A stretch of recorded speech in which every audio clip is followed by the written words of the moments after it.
त्यात Haley plant जो येणार आहे 4,250 कोटी रुपयाचा, त्याबाबत संभ्रम आहे.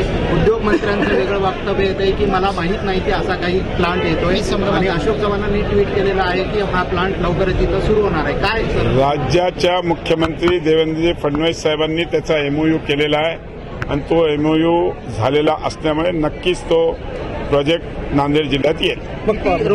उद्योगमंत्र्यांना का माहित नाही की इथे प्रोजेक्ट येणार आहे? एमओयू हे सगळे मुख्यमंत्री करत असतात, त्याच्यामुळे मुख्यमंत्र्यांच्या माध्यमातून तो एमओयू झालेला आहे. लवकरच त्यांच्याबरोबरच चर्चा करून ज्यावेळेस जागेचे अलॉटमेंट हे ते असेल त्यावेळेस त्यांच्याशी चर्चा होईल. त्याची करार हा झाला तेव्हा दावोसमध्ये करार झाला असं सांगण्यात आलं होतं आणि दावोसमध्ये मुख्यमंत्री आणि उदय सामंत दोघंच होते. असं नसतात. प्रत्येक ठिकाणी आता कित्येक संभाजीनगरचे करार होतात, प्रत्येक ह्याला आपण उपस्थित राहावं असं नसते. काही मुख्यमंत्र्यांच्या उपस्थित होतात, इंडस्ट्री सेक्रेटरीच्या उपस्थित होत असतात. तसा तो झालेला आणि त्याच्यात काही असं संभ्रम निर्माण करण्याचा काही विषय नाहीये. मुख्यमंत्री जे बोलतात ते करतात, त्याच्यामुळे नक्कीच तो प्रोजेक्ट तिकडे येईल. उदय सामंतांना माहित नाही का? माहित असेल त्यांना, आता मला माहित नाही, मी त्यांना विचारीन, त्याच्याशी चर्चा करीन. पालकमंत्री म्हणून तुम्ही नांदेडकरांना काय दिला असा देणार हेली प्लांट?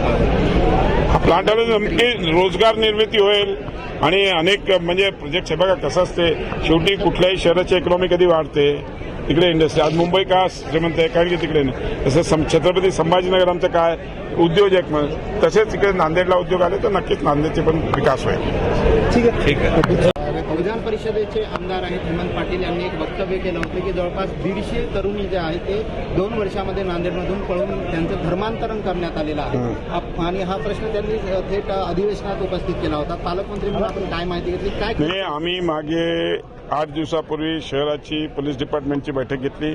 त्या पोलीस डिपार्टमेंटच्या बैठकीमध्ये आम्ही मध्ये जे थोडे लॉ अँड ऑर्डरचा इश्यू होता या सगळ्या विषयावर त्यांच्याशी चर्चा केली आहे. एसपींना आम्ही डायरेक्शन्स दिल्यात की यामध्ये कडक कारवाई केली पाहिजे, पण जे हेमंत पाटलांनी सांगितलं त्याचा काही पुरावा असेल तर त्यांनी द्यावा. नक्कीच आम्ही त्याच्यात पण कडक कारवाई करू. सत्यता नाही का त्यांच्यामध्ये ते जे बोलले ते? मला माहित नाही, मी चेक करीन. पोलिसांची बैठक घेतली ना, त्या बैठकीत तसा उल्लेख कुठे आला नाही. बच्चू कडे शिवसेनेत जात आहेत, काय सांगा? धन्यवाद.